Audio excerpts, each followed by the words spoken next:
ನಮಸ್ಕಾರ ಸ್ನೇಹಿತರೆ, ನಿಮ್ಮ ಅನುರಾಗದ ಅಲೆಗಳು ಯೂಟ್ಯೂಬ್ ಚಾನೆಲ್ಗೆ ಸ್ವಾಗತ. ನನ್ನ ಹೆಸರು ರಾಹುಲ್.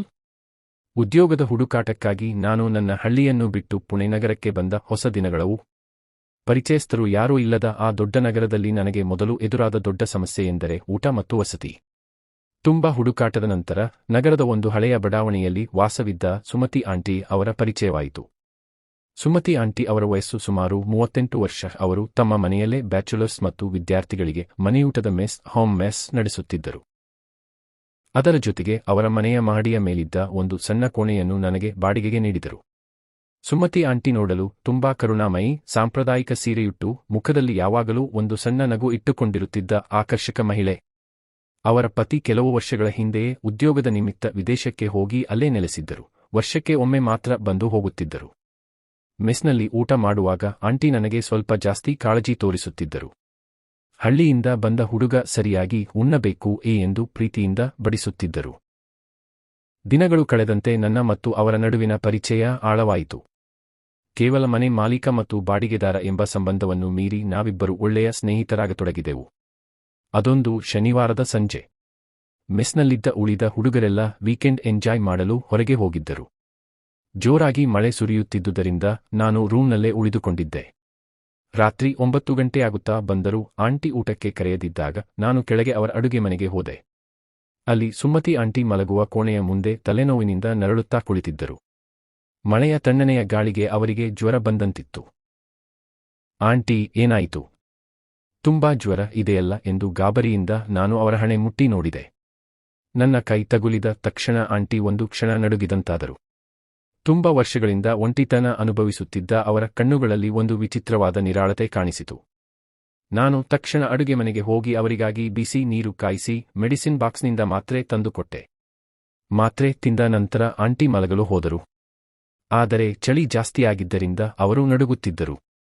ನಾನು ಅವರ ಮೈಮೇಲೆ ಕಂಬಳಿ ಹೊದಿಸಲು ಹೋದಾಗ ಅವರು ಅಚಾನಕ್ಕಾಗಿ ನನ್ನ ಕೈಯನ್ನು ಗಟ್ಟಿಯಾಗಿ ಹಿಡಿದುಕೊಂಡರು. ರಾಹುಲ್, ಪ್ಲೀಸ್ ಇಲ್ಲೇ ಕೂತ್ಕೋ, ನನಗೆ ತುಂಬಾ ಒಂಟಿತನ ಅನಿಸುತ್ತಿದೆ, ಭಯವಾಗುತ್ತಿದೆ ಎಂದು ಮೆಲುದನಿಯಲ್ಲಿ ವಿನಂತಿಸಿದರು. ಅವರ ಆ ಮಾತು ಮತ್ತು ಅವರ ಕಣ್ಣುಗಳಲ್ಲಿದ್ದ ಹಂಬಲ ನನ್ನನ್ನು ಕರಗಿಸಿತು. ನಾನು ಅವರ ಪಕ್ಕದಲ್ಲೇ ಬೆಡ್ ಮೇಲೆ ಕುಳಿತುಕೊಂಡೆ. ಕತ್ತಲೆಯ ಕೋಣೆಯಲ್ಲಿ ಕೇವಲ ಮಳೆಯ ಶಬ್ದ ಮಾತ್ರ ಕೇಳಿಸುತ್ತಿತ್ತು. ಆಂಟಿ ಮೆಲ್ಲನೆ ನನ್ನ ಹೆಗಲ ಮೇಲೆ ತಲೆ ಇಟ್ಟರು. ಅವರ ಮೃದುವಾದ ಉಸಿರಾಟದ ಬಿಸಿ ನನ್ನ ಕುತ್ತಿಗೆಗೆ ತಾಗಿದಾಗ ಇಬ್ಬರ ನಡುವಿನ ಮೌನ ಮುರಿಯಿತು. ನನ್ನ ಕೈಗಳು ತಾವಾಗಿಯೇ ಅವರ ಹೆಗಲನ್ನು ಸವರಿದವು. ಆ ಒಂಟಿ ರಾತ್ರಿಯ ತಂಗಾಳಿಯಲ್ಲಿ ಕೇವಲ ಮೆಸ್ ಮಾಲೀಕ ಮತ್ತು ಬಾಡಿಗೆದಾರನಾಗಿದ್ದ ನಮ್ಮಿಬ್ಬರ ನಡುವಿನ ಮರ್ಯಾದೆಯ ಗೆರೆಗಳು ಮೆಲ್ಲನೆ ಕರಗತೊಡಗಿದವು. ಅದು ನಮ್ಮಿಬ್ಬರ ಬದುಕಿನ ಅತ್ಯಂತ ರೋಮಾಂಚಕ ಮತ್ತು ಮರೆಯಲಾಗದ ರಾತ್ರಿಯ ಆರಂಭವಾಗಿತ್ತು. ಆ ರೋಮಾಂಚನಕಾರಿ ಮಳೆಯ ರಾತ್ರಿಯ ನಂತರ ಮರುದಿನ ಮುಂಜಾನೆ ಸೂರ್ಯನ ಬೆಳಕು ಕಿಟಕಿಯಿಂದ ಕೋಣೆಯೊಳಗೆ ಬಂದಾಗ ನಾನು ಕಣ್ಣು ಬಿಟ್ಟೆ. ಸುಮತಿ ಆಂಟಿ ಆಗಲೇ ಎದ್ದು ತಮ್ಮ ಸೀರೆಯನ್ನು ಸರಿಪಡಿಸಿಕೊಳ್ಳುತ್ತಾ ಕನ್ನಡಿಯ ಮುಂದೆ ನಿಂತಿದ್ದರು. ಅವರ ಮುಖದಲ್ಲಿ ಒಂದು ವಿಚಿತ್ರವಾದ ನಾಚಿಕೆ ಮತ್ತು ಹಳೆ ಒಂಟಿತನ ದೂರವಾದ ನಿರಾಳತೆ ಎದ್ದು ಕಾಣುತ್ತಿತ್ತು. ನಾನು ಏಳುತ್ತಿದ್ದಂತೆ ಅವರು ನನ್ನ ಕಡೆ ತಿರುಗಿ ನೋಡಿದರು. ನಮ್ಮಿಬ್ಬರ ಕಣ್ಣುಗಳು ಒಂದಾದಾಗ ಕೋಣೆಯಲ್ಲಿ ಸಣ್ಣದೊಂದು ಮೌನ ಆವರಿಸಿತು. ಆಂಟಿ ಮೆಲ್ಲನೆ ನಕ್ಕು ಅಡುಗೆ ಮನೆಗೆ ಹೊರಟು ಹೋದರು.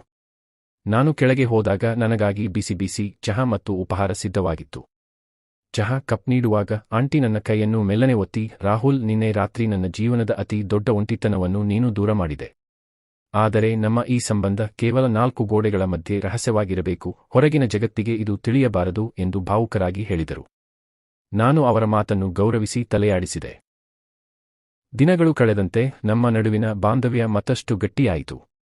ಆದರೆ ಕೇವಲ ದೈಹಿಕ ಆಕರ್ಷಣೆಯಷ್ಟೇ ನಮ್ಮ ಸಂಬಂಧವಾಗಿರಲಿಲ್ಲ. ಸುಮತಿ ಆಂಟಿ ನನಗೆ ಕೇವಲ ಪ್ರೀತಿಯನ್ನು ಮಾತ್ರ ನೀಡಲಿಲ್ಲ, ಬದಲಿಗೆ ಒಬ್ಬ ತಾಯಿಯಂತೆ, ಒಬ್ಬ ಉತ್ತಮ ಮಾರ್ಗದರ್ಶಕಿಯಂತೆ ನನ್ನ ಬದುಕಿಗೆ ಆಸರೆಯಾದರು. ಒಂದು ದಿನ ನನ್ನ ಕೆಲಸದ ಇಂಟರ್ವ್ಯೂ ಒಂದರಲ್ಲಿ ನಾನು ಅಪಜಯ ಹೊಂದಿ ಬೇಸರದಿಂದ ಕುಳಿತಿದ್ದಾಗ ಆಂಟಿ ನನ್ನ ಬಳಿ ಬಂದು ಧೈರ್ಯ ತುಂಬುತ್ತಾ ಒಂದು ಸುಂದರವಾದ ಮರಾಠಿ ಸುವಿಚಾರವನ್ನು ಹೇಳಿದರು. ಸಂಕಷ್ಟಗಳು ಮನುಷ್ಯನನ್ನು ಕುಗ್ಗಿಸಲು ಬರುವುದಿಲ್ಲ, ಬದಲಿಗೆ ಅವನಲ್ಲಿ ಅಡಗಿರುವ ಸುಪ್ತ ಶಕ್ತಿಯನ್ನು ಹೊರತರಲು ಬರುತ್ತವೆ. ಸುಮತಿ ಆಂಟಿ ಹೇಳಿದ ಆ ಮಾತು ನನ್ನ ಮನಸ್ಸನ್ನು ಬದಲಾಯಿಸಿತು. ಪ್ರೀತಿ ಎಂದರೆ ಕೇವಲ ಒಂಟಿ ರಾತ್ರಿಯ ಸುಖವಲ್ಲ, ಕಷ್ಟದ ಸಮಯದಲ್ಲಿ ಪರಸ್ಪರ ಧೈರ್ಯ ತುಂಬಿ ಬದುಕನ್ನು ಸನ್ಮಾರ್ಗದತ್ತ ಮುನ್ನಡೆಸುವುದೇ ನಿಜವಾದ ಸಂಬಂಧ. ಅವರ ಮಾರ್ಗದರ್ಶನದಿಂದ ನಾನು ಮತ್ತಷ್ಟು ಕಷ್ಟಪಟ್ಟು ಓದಿದೆ. ಅವರ ಪ್ರೀತಿ ಮತ್ತು ಪ್ರೇರಣೆಯ ಬಲದಿಂದಲೇ ಕೇವಲ 8 ತಿಂಗಳಲ್ಲಿ ನಾನು ಪುಣೆ ನಗರದ ಪ್ರತಿಷ್ಠಿತ ಕಂಪನಿಯೊಂದರಲ್ಲಿ ಮ್ಯಾನೇಜರ್ ಹುದ್ದೆಯನ್ನು ಪಡೆದುಕೊಂಡೆ. ನನಗೆ ಮೊದಲ ತಿಂಗಳ ಸಂಬಳ ಬಂದಾಗ ಆ ಹಣವನ್ನು ತಂದು ನಾನು ಮೊದಲು ಸುಮತಿ ಆಂಟಿಯ ಕೈಯಲ್ಲಿಟ್ಟೆ. ಅವರ ಕಣ್ಣುಗಳಲ್ಲಿ ಆನಂದ ಬಾಷ್ಪ ತುಂಬಿ ಬಂದಿತ್ತು. ಕೆಲವೇ ದಿನಗಳಲ್ಲಿ ಆಂಟಿಯ ಪತಿ ವಿದೇಶದಿಂದ ಮರಳಿ ಬಂದರು. ನಾನು ನನ್ನ ಉದ್ಯೋಗದ ನಿಮಿತ್ತ ಬೇರೆ ಮನೆಗೆ ಶಿಫ್ಟ್ ಆಗಬೇಕಾಯಿತು. ಆದರೆ ಸುಮತಿ ಆಂಟಿ ನನಗೆ ಕಲಿಸಿದ ಬದುಕಿನ ಪಾಠ, ಕಷ್ಟದ ಸಮಯದಲ್ಲಿ ನೀಡಿದ ಆಸರೆ ನನ್ನ ಜೀವನವನ್ನು ರೂಪಿಸಿತ್ತು. ನಾವು ಸಮಾಜದ ಕಣ್ಣಿನಲ್ಲಿ ಇಂದಿಗೂ ಒಬ್ಬ ಉತ್ತಮ ಮಾಲೀಕ ಮತ್ತು ಬಾಡಿಗೆದಾರನಾಗಿಯೇ ಉಳಿದಿದ್ದೇವೆ. ಆದರೆ ನಮ್ಮ ಹೃದಯದ ಮೂಲೆಯಲ್ಲಿ ಆ ಮಳೆಯ ರಾತ್ರಿ ಮತ್ತು ಪರಸ್ಪರ ನೀಡಿದ ಗೌರವ ಸದಾ ಹಸಿರಾಗಿರುತ್ತದೆ. ಧನ್ಯವಾದಗಳು. ಈ ಕತೆ ನಿಮಗೆ ಇಷ್ಟವಾದರೆ ಲೈಕ್ ಮಾಡಿ ಮತ್ತು ಚಾನೆಲ್ಗೆ ಸಬ್ಸ್ಕ್ರೈಬ್ ಮಾಡೋದನ್ನು ಮರೆಯಬೇಡಿ. ಮುಂದಿನ ಭಾಗದ ನೋಟಿಫಿಕೇಷನ್ಗಾಗಿ ಬೆಲ್ ಐಕಾನ್ ಅನ್ನು ಖಂಡಿತ ಒತ್ತಿ. ಜೈ ಕರ್ನಾಟಕ.